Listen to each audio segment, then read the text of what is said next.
Right. So in terms of just thinking about mental health and putting the context of things that are happening out there, Orlaithi, just in terms of the party and Sinn Fein, in terms of how, what your thoughts are about where things are going, is there any message you would like to sort of convey to the public and to everybody out there?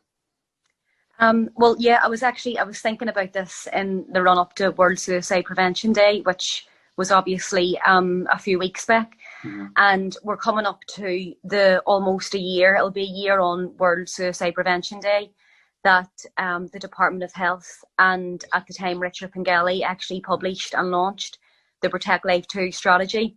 And even if you think back to where we were this time 1 year ago, we were in a much different place. And at the time, it was great news, and it was welcome news, as all the organisations and communities and families will well know, that the strategy was released and published on that date. But even whenever you think, David, about what has happened and all the progress that we've seen, even in that one short year, I think it has been really special. And by far, it's not dealing with all the gaps in provision, and it's not dealing with everything. We're not where we need to be yet.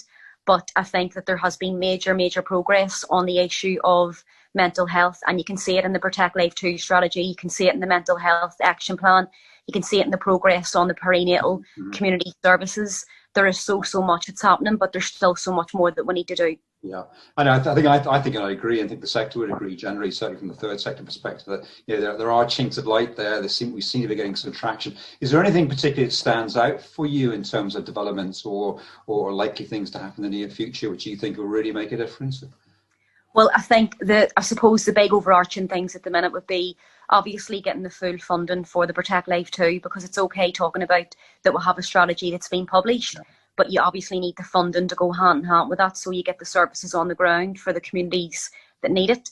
And the other big thing would be, I suppose, the perinatal mental health campaign has been fascinating, and you can see how that's been driven by the local groups on the ground, by people like Lindsay Robinson, the Maternal Mental Health Campaign, the NSPCC Still Waiting report, our Time for Action report. There's been so much done. Now, again, on the one hand, you can see where we'll have progress, where obviously Robin Swan and the department are now looking at the finalising the business case for the specialist community perinatal mental health services.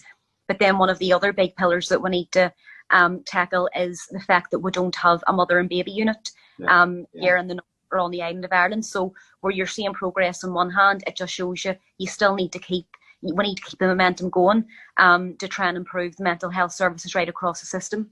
Yeah, I know, it's fantastic. And as you say, there's some great advocates out there for the specialist service, and particularly Lindsay Robinson when it comes to maternal mental health. Does an amazing job for many years.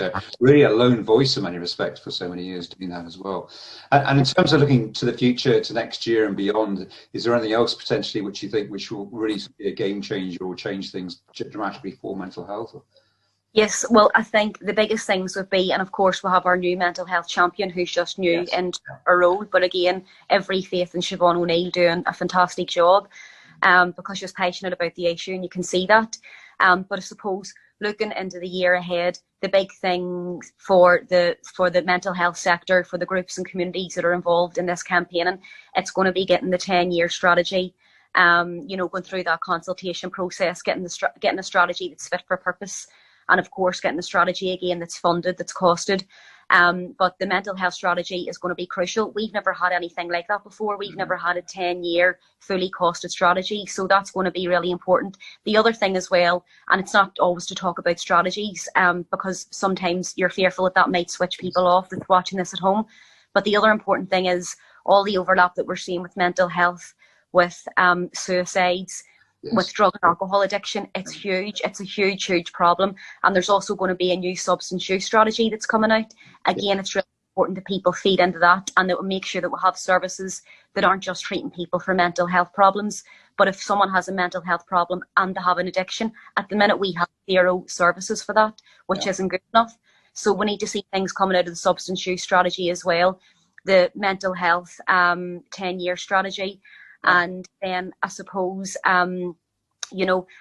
just overall, it's keeping the momentum building within society and, right down to that grassroots level. Whereas it's not just when you're talking about strategies and you're talking about legislation, it's about everyone having it within they're, you know, within their mindset that we all still, as a community, as families, as friends, as work colleagues, we all have a responsibility to try and break down the stigma for mental health. And sometimes that can just be then offering that bit of support or signposting someone on for help when they need it. Yeah, yeah. No, I mean, absolutely. And I think what you're sort of encapsulating there is the fact that we really do seem to be taking a step in the right direction. It's not just health as well. It's other departments are recognising they have a part to play, education, also in work as well, Department for Economy, and it's across society as well, and across all age groups as well, which is so good. And particularly with respect to the background now with the pandemic, is there any particular message or thoughts you have on that in terms of well-being and mental health? Well, again, it would probably just be, and I know it's often said, but you can't say it enough, it's a message of hope to anyone out there and who is feeling down, who's feeling lonely, who's feeling isolated, as I'm sure many people are with the context that we're living in at the minute with COVID-19. And it's just maybe just to always be cognizant that there's help always there for you, you know, and it's just finding the right help at the right time. But it's, I suppose, for this year, for World Mental Health Day, I do think that we should be looking at this positively. When we look at the context of the North, we are seeing progress, and it's just about maintaining that progress and keeping it going. Yeah, great. Brilliant, Orlaithi. Thank you so much for that.